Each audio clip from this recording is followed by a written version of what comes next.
Praise lord. దేవుని పరిశుద్ధ నామానికి మహిమ కలుగునుగాక. హల్లెలూయా. ప్రభు అయిన యేసుక్రీస్తు నామంలో ఈ దినమందు ప్రభు సన్నిధానానికి కూడి చేరి వచ్చిన మీ అందరికీ ప్రభు పేరిట శుభాలు వందనాలు తెలియజేస్తున్నాను. దయచేసి మీ తోటి వారికి కూడా ఒకసారి వందనాలు తెలియజేస్తారా? ఒకసారి అవకాశం ఉంటే వారి చేయి పట్టుకొని ప్రభు మిమ్మల్ని దీవించునుగాక అని చెప్పండి. సంతోషంగా చెప్పండి. మీరు దీవిస్తూ ఉంటే ఆ దీవెన మీ తలల మీద కూడా దిగి వస్తుందండి. కాబట్టి మనము ప్రతిరోజున మరి మనల్ని ఇతరులను మనము దీవించే వారిగా మనం ఉండాలి. ఆమేన్. హల్లెలూయా. ఈరోజు ఒక చిన్న వర్తమానాన్ని నేను జ్ఞాపకం చేయాలని ఆశపడుతున్నాను. చూడండి, జెఫన్యా గ్రంథము 3వ అధ్యాయము 15వ వచనాన్ని మనం చదువుకుందాం. జెఫన్యా గ్రంథము 3వ అధ్యాయము 15వ వచనాన్ని మనం చదువుకుందాం.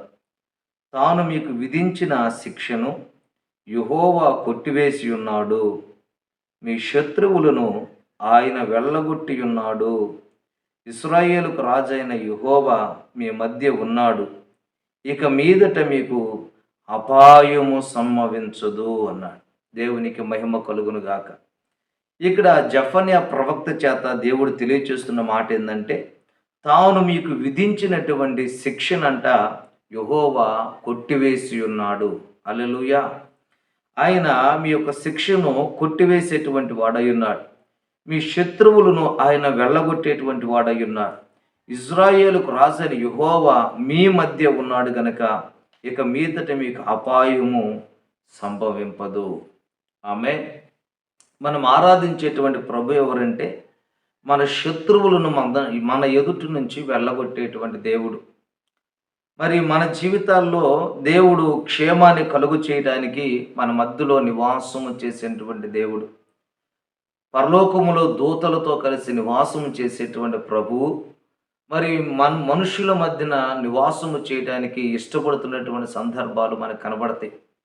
బైబిల్ గ్రంథంలో మనం చదువుకుంటే పిల్లరా, మోషేతో దేవుడు చెప్తాడు, మోషే, నేను మీ మధ్యలో సంచారము చేయాలనుకుంటున్నాను, నా కొరకు ఒక మంచి ప్రత్యక్షపు గుడారాన్ని నిర్మించాలి అనుకున్నాడు. కాబట్టి ప్రియ దేవుని బిడ్డలారా, దూతగణాలతో నిత్యము స్తుతించబడుతున్నటువంటి క్రీస్తు, దూతగణాలతో ఆరాధించబడుతున్నటువంటి ప్రభువు ఆయన అంటాడు నోరు తెరిచి, నేను మీ మధ్యలో నివాసము చేయాలనుకుంటున్నాను అన్నాడు. ఇది ఎంత ఉత్తమమైనటువంటి ఆలోచన. దేవుడు మన మధ్యలో ఉంటే మనకు అపాయాలు సంభవించవండి. దేవుడు మనతో ఉంటే మనకు క్షేమం కలుగుతుంటుంది. ఒకప్పుడు మోషేతో చెప్పినట్లుగా నేను మీ మధ్యలో ఉంటాను అని దేవుడు చెప్పారు. అయితే ఈ రోజున దేవుని వాక్యం అంటుంది, నేను మీ మధ్యలో ఉండటం కాదు, నేను మీలోనే ఉంటాను అన్నాడు. ఆమేన్. కొరింథీయులకు రాసిన పత్రికలో చదువుకుంటే మనకు అర్థమవుతుంది. పౌలు భక్తుడు అంటాడు, మీ దేహము దేవుని యొక్క ఆలయం అయి ఉన్నదని, పరిశుద్ధాత్మ దేవుడు మీలో నివాసం ఉంటున్నాడని మీరు ఎరుగురా అన్నాడు. కాబట్టి బిడ్డారా, ఒకప్పుడు మోషే నిర్మించినటువంటి ప్రత్యక్షపు గుడారములోనికి దేవుని మహిమ దిగి వచ్చింది. అలాగే సొలొమోను కట్టినటువంటి ఆ దేవుని ఆలయములోని కూడా దేవుని మహిమ దిగి వచ్చింది. ఈ రోజున మందిరములోనికే కాదండి, ఈ రోజున ఒక మనుష్యుడిగా నీవు దేవుని ఎదుట నిలబడితే నీలో నివాసం ఉండడానికి ఇష్టపడుతున్నాడు. ఆమేన్ చెప్తారా? హల్లెలూయా. చెప్పండి. మోషే గుడారం మీదకి దేవుని ఆత్మ దిగి వచ్చి దేవుడు అక్కడ కార్యాలు చేయటం ప్రారంభించాడు. అలాగే సొలొమోను మందిరం మీదకి దేవుని ఆత్మ దిగి వచ్చి అక్కడ నివాసం ఉండి ఆ మందిరంలో కూడా దేవుడు కార్యాలు చేయటం ప్రారంభించాడు. అలాగున బిడ్డలారా, ఈ రోజున ఈ నూతన నిబంధన కాలంలో కూడా పరిశుద్ధాత్మ దేవుడు మనలో నివాసం ఉండడానికి ఇష్టపడుతున్నాడు. హల్లెలూయా. కాబట్టి దేవుని వాక్యం ఉంటుంది, మన మధ్యలో ఉంటే దేవుడు మనల్ని తప్పిస్తాడండి. దేవుడు మనతో ఉంటే మనకు ఒక ఆశీర్వాదం ఉంటుంది. చదువుకుందాం. చూడండి, కొన్ని విషయాలు నేను మీతో క్లుప్తంగా చెప్పి నేను ముగిస్తాను. దేవుడు మన మధ్యన ఉంటే, దేవుడు మనతో ఉంటే మనం వేటి నుంచి మనం తప్పించబడతాం అనేటువంటి విషయాలను మనం జ్ఞాపకం చేసుకుందాం. ఇక్కడ అంటాడు, మీకు అపాయము సంభవించదు అన్నాడు. కాబట్టి అంటే మనం అపాయాల నుంచి మనం ఏం చేస్తామంటే తప్పించబడుతూ ఉంటాం. కాబట్టి దేవుడు మనల్ని తప్పించాలి అంటే దేవుడు మనతో ఉండాలి. ఏ ఏ విషయాల్లో దేవుడు మనల్ని తప్పిస్తూ వచ్చాడో గడిచిన దినాల్లో, పూర్వ దినాల్లో మరి దేవుని బిడ్డలు ఎలాగూ తప్పించబడ్డారో, వారు ఏం చేస్తే తప్పించబడ్డారో కొద్ది నిమిషాలు దేవుని వాక్యాన్ని మనం జ్ఞాపకం చేసుకుందాం. ఆది కాండము 7వ అధ్యాయము 7వ వచనాన్ని మనం చదువుకుందామండి. ఆది కాండము 7వ అధ్యాయము 7వ వచనాన్ని మనం చదువుకుందాం. అందరం కూడా బహు జాగ్రత్తగా మనము ఆలకించుదాం. 7వ అధ్యాయం 7వ వచనం. అప్పుడు నోవాహును అతనితో కూడా అతని కుమారులను అతని భార్యయు అతని తల్లిదండ్రులను ఆ ప్రవాహ జలములను తప్పించుకొనుటకై ఆ ఓడలోనికి ప్రవేశించును. స్తోత్రాలు చెప్దాం అందరు కూడా. హల్లెలూయా. ఇక్కడ రాయబడింది నోవాహు గురించి చెప్తుంది. నోవాహును అతనితో కూడా అతని కుమారులను అతని భార్యయు అతని కోడళ్లను ఆ ప్రవాహ జలములను తప్పించుకొనుటకై ఆ ఓడలో ప్రవేశించరి. దేవునికి మహిమ కలుగును గాక. అంటే నోవాహు తప్పించుకోవటానికి దేవుడు ఒక ఓడను సిద్ధపరచమని చెప్పాడండి. అంటే భూమి మీదకి జలప్రళయం అనేటువంటిది ఉంది. మరి వాక్యము కూడా సెలవిస్తుంది, ఏదో ఒక రోజున ఈ భూమి సృష్టి అంతయు కూడా అది వినాశనమైపోతుంది, చాపవలె చుట్టబడుతుంది. ఆ తర్వాత క్రొత్త ఆకాశము క్రొత్త భూమి ఏర్పాటు చేయబడుతుందని లేఖనాల్లో మనం చదువుతున్నాం. కాబట్టి ప్రస్తుతం ఉన్నటువంటి లోకం, ఈ సృష్టి ఏమైపోతుందంటే పతనమైపోతుంది. ఈ జలప్రళయము ద్వారా ఈ ప్రపంచం ముంచివేయబడుతుంది.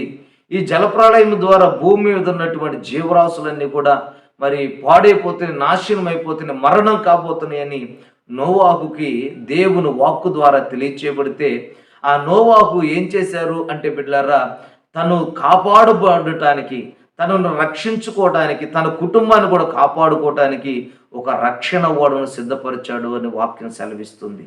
దేవునికి మహిమ కలుగును గాక. హల్లెలూయా చెప్దామా? హల్లెలూయా. మరి దేవుని బిడ్డలుగా, దేవుని పిలుపు అందుకున్న వారిగా, ఆ తరంలో నీతిమంతులుగా ఉన్నటువంటి మరి నోవాహు గారు తన బిడ్డలను కాపాడుకోవటానికి, తన భార్యను కాపాడుకోవటానికి, తన కుటుంబం అంతటిని కాపాడుకోవటానికి ఒక రక్షణ ఓడను ఆయన సిద్ధం చేశాడండి. ఒక రక్షణ ఓడను సిద్ధం చేశాడు ఆయన. ఈరోజు నేను అడుగుతున్నాను, నీ కుటుంబం కాపాడుకోవటానికి, నీ బిడ్డలను కాపాడుకోవటానికి నువ్వు ఏం సిద్ధపరచగలిగావు? నీ కుటుంబాన్ని కాపాడగలిగినది ఏది? నీ కుటుంబాన్ని బలపరచగలిగినది ఏది? ప్రభు అయిన యేసుక్రీస్తు త్వరగా రాబోతున్నాడు. కాబట్టి అటువంటి సందర్భాల్లో మరి రాబోతున్నటువంటి ఉగ్రతను తప్పించుకోవడానికి నీ ప్రయత్నంగా నీవేం చేయగలిగావు అంటే ఇక్కడ మనం చదువుకుంటున్నామండి. అది వరకు చూడనటువంటి సంగతుల గురించి నోవాహు హెచ్చరించబడిన వాడై దేవుని ఎదుట తనను తాను తగ్గించుకొని ఆ మాటకు విధేయత చూపించిన వాడై తనను తాను కాపాడుకోవడానికి, రక్షించుకోవడానికి అక్కడ రాయబడింది జల ప్రవాహములను తప్పించుకోవడానికి. ఈ రోజున జల ప్రవాహములు మనుషులను కొడుతున్నాయి కదూ. ఒక అలల తర్వాత మరొక అల మనుషుల్ని పాడు చేయడానికి అవి ఉవ్వెత్తున ఎగసి పడుతున్నాయి కదూ. ఈరోజు నేను ఒక సేవకుడిగా నేను చెప్తున్నానండి, జలప్రళయములు అంటే ఏదో నీరు మాత్రమే కాదు, ఉపద్రవాలు, సమస్యలు, కీడులు కూడా అవి జలప్రళయముల వలె నీ మీదకు వస్తూ ఉన్నాయి. అయితే ఇవి నిన్ను ముంచివేయకుండా ఉండాలి అంటే నీకు ఒక రక్షణ వాడలోనికి నువ్వు రావాలి. దేవునికి మహిమ కలుగును గాక. నీవు సిద్ధపరచుకున్న ఒక వాడలోనికి నువ్వు రావాలి. నువ్వు రక్షణలోనికి రావాలండి, నువ్వు కుటుంబం కాపాడబడడానికి. ఈ రోజున ఎక్కడ చూసిన జల ప్రవాహాలు వారిని ముంచివేస్తూ నేను వాక్యం అంటుంది. కాబట్టి ఇటువంటి సందర్భాల్లో నీవు ఒక రక్షణ వాడలోకి నువ్వు రావాలి. మరి నోవాహు తాను హెచ్చరించబడిన దినాల్లో మరి దేవుని యొద్దకు రావడానికి ఇష్టపడినట్లుగా, దేవుని వాడును లేదా రక్షణ వాడును సిద్ధపరచడానికి ఇష్టపడినట్లుగా మనము లేఖనాల్లో మనం చూడగలుగుతున్నాం. దేవునికి మహిమ కలుగును గాక. అందరూ చెప్దామా? హల్లెలూయా చెప్పండి సంతోషంగా, హల్లెలూయా. ఆ దినాల్లో రక్షణ వాడు నోవాహు సిద్ధము చేసినట్లుగా ఈ రోజున కూడా దేవుడు దేవుని మందిరాలను ఇచ్చాడండి. దేవుని మందిరాలను ఇచ్చాడు ఆయన. ఈ మందిరము ఏంటి అంటే ఇది పరలోకపు గవిని. ఇది ఒక మనుషుడు దేవుని యొద్దకు వెళ్ళటానికి, తండ్రి యొద్దకు వెళ్ళటానికి, పరలోకానికి వెళ్ళటానికి ఇది గవిని అన్నాడు ఆయన. యాకోబు భక్తుడు మాట్లాడుతూ అరణ్యంలో ప్రయాణం చేసుకుంటూ వెళుతూ అతడికి ఎటు వెళ్ళాలో తెలియక కలవరాల మధ్యన, సమస్యల మధ్యన ఇదిగో ఇదిగో ఈ తప్పు నేను ఎందుకు చేశానని బాధల మధ్యన తన గమ్యమేంటో అర్థము కాక అలలు అనేకమైన వాడిని కొడుతూ ఉన్నప్పుడు, చుట్టుకుంటున్నప్పుడు బిడ్డారా, ఆ రాత్రి కాల సమయంలో ఒంటరి వాడివై నిలిచి ఒక రాయి దొరికితే ఆ రాయిని తీసుకుని తల కింద పెట్టుకుని ఆయన అలా పడుకున్నప్పుడు బిడ్డారా, దేవుని ప్రత్యక్షత ఆ స్థలంలోనికి వచ్చింది. హల్లెలూయా. దేవుని మాట స్థలానికి వచ్చింది. దేవుని పిలుపు ఆ స్థలానికి వచ్చి యాకోబుతో మాట్లాడడం ప్రారంభించాడు. యాకోబు, నువ్వు పడుకున్న స్థలము దేవుని సన్నిధి ఉంది. అక్కడ ఆకాశానికి భూమికి నిచ్చెన వేయబడి ఆ నిచ్చెనకు పైగా ప్రభు నిలిచి ఉండి అంటున్నాడు, నేను అబ్రహాము దేవుడును, ఇస్సాకు దేవుడును, నేను నీకు కూడా దేవుడిని. గట్టిగా చప్పలు కొడతారా? హల్లెలూయా. ఆయన చెప్తున్నాడు, నువ్వు వెళ్ళిన మార్గాలు నీకు తోడుగా ఉంటాను, నేను నిన్ను గొప్ప చేస్తాను, నేను నిన్ను ఆశీర్వదిస్తాను, నిన్ను ఉన్నతమైన వాడిగా చేస్తానని యాకోబుతో ఆ రోజు మాట్లాడాడండి. ఆ రోజున యాకోబు నిద్ర మేలుకొని అంటాడు, అయ్యో ఇక్కడ దేవుడు ఉన్నాడే, అమ్మా ఇక్కడ దేవుడు ఉన్నాడే, ఆ సంగతి నేను ఎరుగలేకపోయానే అన్నాడు. ఈ రోజున కూడా దేవుని మందిరాల్లో దేవుడు నివాసం ఉంటాడండి. దేవుని మందిరాల్లో దేవుడు ఉంటాడండి. ఈ రోజున విశ్వాసులుగా దేవుడిని ఎరగని వారిగా బ్రతుకుతున్నారు. ఈరోజు ఎంత భయంకరమైనటువంటి విషయము. దేవుని మందిరానికి వస్తున్నా కానీ దేవుడిని ఎరగనటువంటి వారు ఉన్నారు. పిలుపు చాలాసార్లు యేసయ్యతో ఉండి పిలుపు అంటాడు ఒక రోజున, అయ్యా నాకు తండ్రిని చూపించువా అన్నాడు. అప్పుడు వారికి తండ్రి గురించే చెప్పాడు. యేసయ్య అనేక సార్లు అన్నాడు, నన్ను చూసిన వాడు తండ్రిని చూసిన వట్లే, నేను మాట్లాడుతున్నవి నా అంతటి నేను మాట్లాడుతున్నవి కాదు, తండ్రి నాకు ఏదైతే తెలియచేస్తాడో వాటిని నేను మీకు తెలియచేస్తున్నానని చెప్పాడు. అంత వివరంగా చెప్పిన ఒకరోజు పిలుపు వచ్చి అంటాడు, అయ్యా మాకేమొద్దు కానీ ఒకసారి మాకు తండ్రిని చూపించువా అన్నాడు. అప్పుడు యేసయ్య అన్నాడు, పిలుపు ఇంకా నీకు అర్థం కావట్లేదా? నన్ను చూసిన వాడు తండ్రిని చూచినట్లే. దేవునికి మహిమ కలుగును గాక. అపోస్తులైనటువంటి పౌలు కూడా అంటాడు, నేను క్రీస్తును పోలి నడుచుకున్నాను, మీరు నన్ను పోలి నడుచుకోండి. ఒకవేళ శిష్యులు అడిగారేమో, పౌలుతో పాటు ఉన్నటువంటి శిష్యులు అడిగారేమో, అయ్యా మాకు యేసుక్రీస్తును మాకు చూపించవా, నువ్వు చూసినట్లుగా అంటే ఆయన ఉంటాడు, నేను క్రీస్తును చూశాను, క్రీస్తును పోలి నడుచుకున్నాను, నన్ను పోలి మీరు నడుచుకోండి. దేవునికి మహిమ కలుగును గాక. చెప్దాం హల్లెలూయా. కాబట్టి ప్రియ దేవుని బిడ్డలారా, చాలా మంది దేవుని మందిరానికి వస్తున్నారు కానీ దేవుడిని ఎరగనటువంటి వారుగా ఉన్నారండి. బైబిల్ గ్రంథంలో మనం చదువుకుంటే సమూయేలు గ్రంథంలో రాయబడి ఉంటుంది, ఏలీ అనేటువంటి యాజకుడు ఆ దినాలు షీలోకు మందిరాల్లో పరిచర్య చేస్తున్నారు. అక్కడ రాయబడిందండి, ఏలీ కుమారులు దేవుని మందిరానికి వస్తున్నారు కానీ, ధూపం వేస్తున్నారు కానీ, అర్పణలు అర్పిస్తున్నారు కానీ అక్కడ రాయబడింది, వారు యెహోవాను ఎరుగని వారు. ఈ రోజున కానుకలు ఇస్తున్నావు కానీ దేవుడు ఏంటో నీకు అర్థం కావట్లేదు, దేవుని ఎరగనటువంటి వ్యక్తిగా ఉన్నావు. ఈరోజు ప్రార్థన చేస్తున్న, మోకరిల్లుతున్న, గంటల తరబడి ప్రార్థన చేస్తున్న వాస్తవమే, క్రమం తప్పకుండా దేవుని మందిరానికి వస్తున్న వాస్తవమే, కానీ దేవుడిని ఎరగనటువంటి వ్యక్తులుగా నీవు ఉంటున్నవేమో. ఈ రోజున దేవుని వాక్యం నీ యొద్దకు వస్తుంది. దేవునికి మహిమ కలుగును గాక. అమ్మా అర్థమవుతుందా మీకు? హల్లెలూయా. దేవునిని ఎరుగనటువంటి వ్యక్తులుగా ఉన్నారంట దేవుని మందిరానికి వచ్చి. ఎంత విచిత్రం అండి ఇది. దేవుని మందిరానికి వచ్చి, దేవుని సన్నిధికి వచ్చి వాక్యాన్ని వింటూ కూడా దేవునిని ఎరగనటువంటి హృదయాలు ఉన్నాయి ఈ స్థలంలో. ఫీనెహాసు, హోఫ్నీ లాంటి హృదయాలు ఈ రోజున యేసు నామములో తొలగిపోవును గాక. సౌలు, ఏలు లాంటి హృదయాలు ఈ స్థలానికి వచ్చును గాక యేసు నామములో. స్తోత్రాలు చేద్దాం బిగ్గరగా. హల్లెలూయా. ఆయన అంటున్నాడు, ఇది దేవుని మందిరమే కానీ, ఇది దేవుని గవినే కానీ మరి ఏది కాదని ఆ ఒక్క రాత్రి పడుకున్న, ఒక్క రాత్రి గడిపిన యాకోబుకు అర్థమైందండి. సంవత్సరాలు తరబడి వస్తున్న మనకు అర్థం కావట్లేదు. ఒక్క రాత్రి దేవుని సన్నిధిలో నిలిచిన యాకోబుకు అర్థమైంది, ఇది దేవుని మందిరమే కానీ మరి ఏది కాదు, ఇక్కడ బహు జాగ్రత్తగా ఉండాలి, ఇది భయంకరం అన్నాడండి. ఈరోజు నీకు అలా అర్థమవుతుందా? దేవుని మందిరం ఏదో వచ్చి అలా వెళ్ళిపోతున్నామే కానీ దేవుడు ఉన్నాడని నీకు అర్థమవుతుందా? దేవుడు మాట్లాడుతున్నాడని అర్థమవుతుందా? దేవుని కృప ఈ స్థలమందు ఉన్నదని నీకు అర్థమవుతుందా? యాకోబుకు అర్థమైందండి ఆ రోజున. దేవునికి మహిమ కలుగును గాక. ఇది దేవుని మందిరం, ఇది పరలోకపు గవిని అన్నాడు. కాబట్టి దేవుని మందిరము ద్వారానే మనం పరలోకానికి వెళ్ళబోతున్నాం. కాబట్టి ఇది మనకు ఒక రక్షణ వాడ, ఇది మనకు ఒక భద్రతనిచ్చేది, కాపుదలను ఇచ్చేది, మనకు ఆశీర్వాదాన్ని ఇచ్చేది కూడా దేవుని మందిరమేనండి. ఆ దేవుని మందిరంలోని యాకోబుకి ఆశీర్వాదాలు ప్రారంభమైనవి. రోజున ఒక దైవజనుడిగా 2 చేతులు ఎత్తి మీకు తెలియచేస్తున్నాను. దేవుని మందిరాన్ని మాత్రం ఎప్పుడు మనం మానొద్దండి. పరిచర్యలు ఎప్పుడు మనం ఆ పరిచర్యను విడిచిపెట్టొద్దు. ఏ రోజు ఏ కూడికైనా కానీ దేవుని మందిరానికి వెళ్దాం. ఎందుకంటే అదే మనల్ని పరలోకానికి తీసుకుని వెళ్ళేది, అదే మనం ఆశీర్వదించేది, అదే మన రక్షణ వాడబిడ్డారా. ఎప్పటికప్పుడు దేవుని మందిరానికి గంటల తరబడి గడపడానికి మనం ఇష్టపడదాం. అప్పుడు నీ కుటుంబాలు ఆశీర్వదించబడతాయి. అప్పుడు ఉపద్రవాల నుంచి నువ్వు తప్పించబడతావు. హల్లెలూయా. కాబట్టి ఆ రోజున నోవాహును జల ప్రవాహం నుంచి తప్పించింది ఏంటిది అంటే ఆయన కట్టుకున్నటువంటి రక్షణ వాడ. ఈ రోజున దేవుని మందిరంలో నిత్యము నిలిచి దేవునికి ప్రార్థన చేసేవాడిగా, యాచన చేసేవాడిగా ఉన్నట్లయితే దేవుడు అంటున్నాడు, ఖచ్చితంగా నేను నిన్ను ఉపద్రవాల నుంచి తప్పించబోతున్నాను, జల ప్రవాహాల నుంచి తప్పించబోతున్నాను అన్నాడు. దేవునికి మహిమ కలుగును గాక. హల్లెలూయా చెప్దామా? హల్లెలూయా చెప్పండి బిగ్గరగా, హల్లెలూయా. మరొక మాట నేను మీకు జ్ఞాపకం చేస్తానండి. ఆది కాండములోనే ఒక చక్కని మాట ఉంది.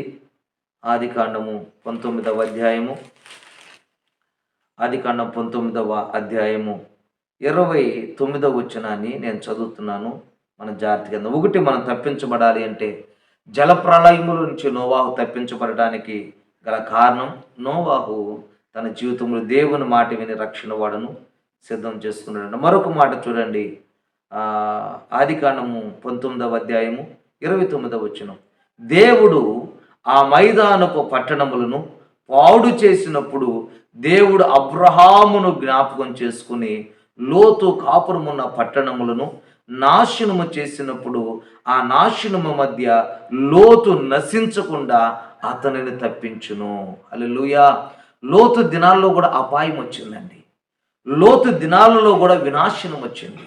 లోతు దినాలలో కూడా కీడు అనేటువంటిది రావడం ప్రారంభించింది. అయితే అక్కడ రాయబడింది 29వ వచనంలో, దేవుడు ఆ మైదానపు పట్టణంలో పాడు చేసినప్పుడు దేవుడు అబ్రహామును జ్ఞాపకం చేసుకుని, దేవునికి మహిమ కలుగును గాక. ఈ దినాల్లో కూడా ఉపద్రవాలు వస్తున్నాయండి. ఈ దినాల్లో కూడా తెగుళ్ళు కనబడుతున్నాయి. ఒకదాని తర్వాత మరొక తెగుళ్ళు వస్తూ ఉన్నాయి. ఇటువంటి దినాల్లో ఇంకను మనం బ్రతికున్నామంటే కారణం ఏంటో తెలుసా? నీ కోసం ప్రార్థన చేసేటువంటి కుటుంబం ఎవరో ఉన్నారు, నీ కోసం ప్రార్థన చేసే దైవజనులు ఉన్నారు, నీ కోసం కన్నీరు కార్చేటువంటి బిడ్డలు ఉన్నారు. కనుక ఆ అపాయాల్లో నీవు తప్పించబడుతూ ఉన్నావండి. నువ్వు అనుకుంటున్నావు నువ్వేదో గొప్పతనం అనుకుంటున్నావు. కాదు కాదు, కానే కాదండి. నువ్వు తినే శ్రేష్టమని అనుకున్నావు, కానే కాదండి.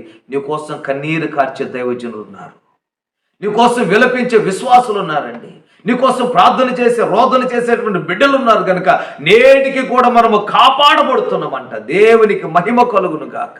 నీవు వారితో పాటు నశించుకోకుండా నువ్వు కాపాడబడుతున్నావంటే కారణం ఏంటో తెలుసా? నీవు తప్పించబడటానికి నీకోసం ప్రార్థన చేసే సంఘం ఉంది, నీకోసం రోదన చేసే సంఘం ఉంది, నీకోసం కన్నీళ్లు పెట్టుకుని ఆకలి దప్పులు మానుకుని నీకోసం ప్రార్థన చేసేటువంటి దైవజనుడు, దైవ సేవకురాలు నీ కొరకు ఉన్నారు. కనుక నీవు ఉపద్రవాలలో నుంచి తప్పించబడబోతున్నావు. ఇంకా నీవు లైవ్ కాలేదు, ఇంకా నీవు నశించుకోలేదని గుర్తుపెట్టుకోవాలని ఒక దైవజనుడిగా నేను మీతో మాట్లాడుతున్నాను. హల్లెలూయా. అబ్రహాముని జ్ఞాపకం చేసుకుని లోతును తప్పించాడంటే ఎంత కృపండిది. హల్లెలూయా. అందుకే నేను ఎప్పుడు చెప్తున్నాను, ఇతరుల కోసం నువ్వు ప్రార్థన చేయటం నువ్వు మానొద్దండి. అమ్మా, నీ భర్త కోసం ప్రార్థన చేయటం నువ్వు మానొద్దు. అయ్యా, నీ బిడ్డల కోసం ప్రార్థన చేయటం నువ్వు మానొద్దు. అమ్మా, నీ స్నేహితుల కోసం ప్రార్థన చేయటం నువ్వు మానొద్దు. ఎందుకో తెలుసా? ఆ ప్రార్థన ఒక కాలం, ఒక గడియ, ఒక అపాయం రాబోతుంది. ఆ అపాయంలో కీడు నుంచి వారిని తప్పించబోతుంది, ఆ నాశనం నుంచి వారిని విడిపించబోతుందండి. కాబట్టి నిండు మనసుతో నేను చెప్తున్నాను, ఈ తోటి వారి కొరకు ప్రార్థన చేయండి. లోతు కోసం ప్రార్థన చేశాడంట అబ్రహాము. అయితే ఆ సొదొమ గొమొర్రా పట్టణాలను పాడు చేస్తున్నప్పుడు, దేవుడు వాటిని అగ్ని గంధాలతో నాశనము చేస్తున్నప్పుడంట అబ్రహాముని జ్ఞాపకం చేసుకుని లోతును అపాయము నుంచి తప్పించును. గట్టిగా చప్పలు కొడతారా? హల్లెలూయా. ఈరోజు నువ్వు చేసేటువంటి ప్రార్థన అనేక మందిని ఆ అపాయాల నుంచి తప్పించబోతుంది యేసునామములో. అనేక మందిని కాపాడబోతుంది యేసునామములో. అనేక మందిని రక్షించబోతుంది యేసునామములో. హల్లెలూయా చెప్దామా? హల్లెలూయా. కాబట్టి లోతు తప్పించబడ్డాడు అపాయము నుంచి, ఉపద్రవం నుంచి తప్పించబడ్డాడండి. కారణం ఏంటి అంటే అబ్రహాము తన కొరకు ప్రార్థన చేశాడు. అగ్ని గంధాలు భూమి మీదకి రాబోతున్నాయి, అగ్ని ప్రవాహాలు భూమి మీదకి రాబోతున్నాయి. కాబట్టి ఈ దినాలు నువ్వు తప్పించబడాలి అంటే లోతు వలె నీకు ఒక ప్రార్థన అవసరమైనది. బైబిల్ గ్రంథంలో మనం చదువుకుంటే బిడ్డలారా, ఒకరోజు నా ఒక ఇంటికి, ఆమె పేరు రాహాబు, ఆమె గురించి రాయబడింది, ఆమె వేశ్య. ఆ ఇంటికి ఇద్దరు వ్యక్తులు మరి వేగు చూడడానికి వచ్చారండి. మోషే కాలములో మరి వేగులు వారిని పంపించారు. ఆ తర్వాత యెహోషువ కూడా వేగులు వారిని పంపించినట్లుగా మనం చూస్తాం. అటువంటి దినాల్లో ఆ స్థలంలో రాయబడినటువంటి మాట, వేగులు వారు ఆ స్థలానికి వెళ్ళినప్పుడు ఆ వేగులు వారినంట ఆ రాహాబు అనేటువంటి తల్లిగారు మరి తన హృదయములో లేదా తన ఇంటిలో దాచుకున్నారండి. ఆ వేగులు వారిని దాచుకుంది. ఆ వేగులు వారు వెళ్ళినప్పుడు ఆ తల్లి చెప్తుంది, అయ్యా మీ దేవుడు సజీవుడు అంటే కదా, ఆ దేవుడి మాట మేము విన్నప్పుడు మా హృదయాలు కరిగిపోని అందండి. ఆ దేవుని మాట విన్నప్పుడు మా హృదయాలు చెలించినాయండి అంది. ఈరోజు నాక ఎన్ని వాక్యాలు విన్నా ఈరోజు ఆయన హృదయం చెల్లించిందా? అయ్యా, ఎంతమంది దైవజనులు వస్తున్నారు ఈ స్థలానికి, ఎంత అభిషేకం కుమ్మరించబడుతుంది. ఎప్పుడైనా నేను నీ హృదయాలు కరిగిపోయినా? ఆ తల్లంటుంది, దేవుని మాట మేము విన్నప్పుడు, ఆ జీవము కలిగిన దేవుని మాట మేము ఆలకించినప్పుడు మా హృదయాలు కరిగిపోయి అయ్యా అంది. అబ్బా, హల్లెలూయా చెప్పండి, హల్లెలూయా. మా హృదయాలు కరిగిపోయి అయ్యా, కదిలించబడ్డాం మేము అంది.